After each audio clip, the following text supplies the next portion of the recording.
seorang laki-laki itu, hak yang terbesar itu adalah haknya Allah dan Rasulnya. Hak Allah, kedua Rasul, ketiga orang tua, keempat orang tua, ke-10 orang tua, ke-30 orang tua, baru kemudian keluarganya.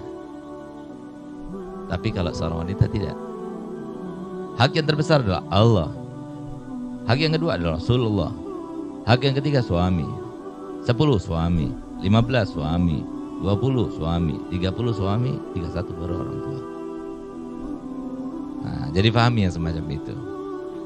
Itu adalah sebuah kewajiban yang luar biasa yang Allah bebankan. Jadi yang memerintahkan kita untuk solihah, untuk tunduk kepada suami, untuk menjadikan suami kita bagaikan raja, itu bukan perintah suami, bukan perintah mertua, tapi itu adalah perintah Allah dan Rasulnya Muhammad SAW.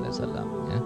Nah, lihat bagaimana Sayyidatuna Asma binti Yazid rahimahullah rahmatullah radhiyallahu anha, waskanana wa iyyaha fasihal jinan ya Hanan ya Manan, di mana beliau itu datang kepada Nabi Muhammad SAW sebagai delegasi utusan daripada sahabat-sahabat wanita Nabi, datang kepada Nabi Muhammad. Ya Rasulullah, aku ini adalah datang sebagai utusan daripada sahabat-sahabat perempuan kamu di kota Madinah. Baik, aku terima apa yang kau kehendaki. Maka dia berkata, ya Rasulullah, kami ini merasa iri kepada suami-suami kami. Suami kami, mereka itu bekerja, dapat uang. Dengan uangnya itu yang mereka dapatkan bisa bersedekah kapan saja, sebanyak apa saja. Suami kita bekerja, punya uang, bisa haji kapan saja.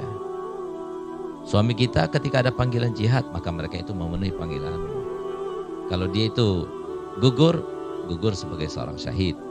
Tapi kalau dia itu pulang dengan membawa pahala yang banyak. Nah, tapi masalahnya kami seorang wanita hanya di rumah saja, menjaga harta suami, menjaga anak-anak suami, dan lain sebagainya. Apakah kami yang di rumah itu juga mendapatkan pahala atau bagian pahala daripada yang didapatkan oleh suami? Subhanallah, begitu mendengar soal yang semacam itu atau pertanyaan semacam itu dari Sayyidatuna Asma binti Yazid, Nabi SAW tersenyum gembira bahagia. Dan dia berkata pada Sayyidina Abu Bakar Siddiq yang ada di sampingnya, "Gali Abu Bakar, apakah kamu pernah melihat sebuah pertanyaan yang lebih baik daripada ini?" Berarti dari Rasulullah, bahkan menduganya tidak. Menduga ada seorang wanita bertanya seperti itu? Enggak. Maka kemudian Nabi SAW berkata kepada Sayyidatuna Asma, sampaikan engkau bukan cuma hanya delegasi daripada semua sahabat perempuanku di kota Madinah, tapi aku jadikan engkau sebagai delegasi pada seluruh umatku yang perempuan. Sampaikan kepada mereka, kalau mereka bisa mendapatkan ridho daripada suami kalian, maka itu lebih baik daripada sodako yang sebanyak-banyaknya, jihad fi sabilillah, dan haji yang pasti diterima. Tapi sayangnya Nabi SAW berkata di akhir hadis itu, tapi sedikit di antara kalian bisa melaksanakan itu. Nah, semoga yang bertanya maupun wanita-wanita muslimat yang ada di Indonesia termasuk yang bisa mendapatkan anugerah tersebut daripada Allah berupa taufik dan hidayahnya. Amin ya rabbal alamin. Jadi kita melakukannya bukan untuk suami. Kalau untuk suami hina sekali, siapa dia?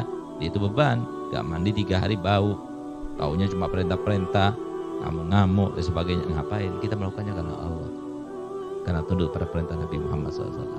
Nah, semua dari mengerti. Ada lagi?